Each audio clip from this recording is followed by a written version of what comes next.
Ең алдымен тауықтың төс етін 4-5 рет турап аламыз.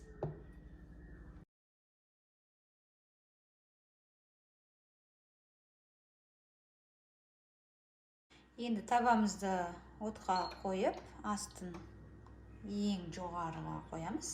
Енді 9. Содан май құямыз. Ал достар, майымыз қызығаннан кейін мына етімізді саламыз.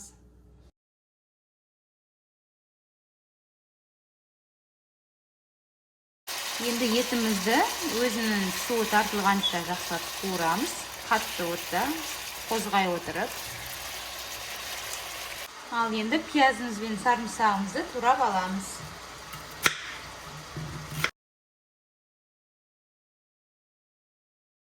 Ал енді етімізге пияз бен сарымсақты қосамыз.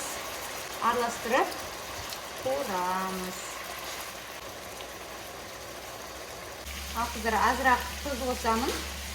Кейін қаймағын қосқаннан кейін тағы да бір тұзын көремін.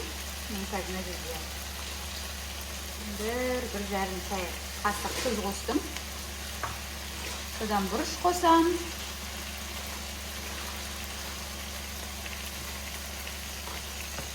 Араластырамыз. Менде уже бір 5 минуттай қуырылып жатыр. Ал енді қыздар, қаймақ қосамыз. Мен осылай шамамен 4-5 ас қасық қаймақ қосам.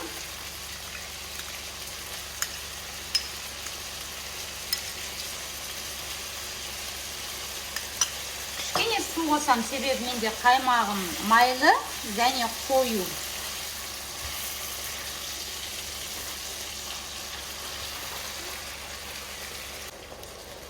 Шамалы ғана су қосам мен, азырақ.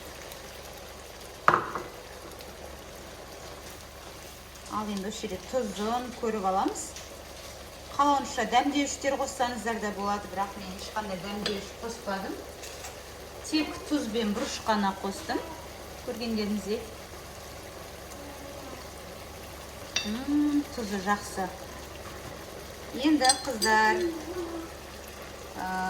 бізде 9-да тұрған еді. Енді бұны біз 2-ге қойып 20 минут бұқтырып пісіреміз. Ал гарнирге күріш қойсаңыздар болады жанынан, немесе кез келген макарон өнімдерін. Менде бүгін спагетти. Достар, біздің тағамыз дайын болды. Мұнда спагеттидің суын төгіп, дайындап қойдым. Енді мына тамақты көрсетейін. Енді ас бөлмесіндегі иісті сіздерге айтып жеткізе алмаймын. Осылай өте тез дайындалатын тағам. Бұл жерде бір айта кететін жайт, достар.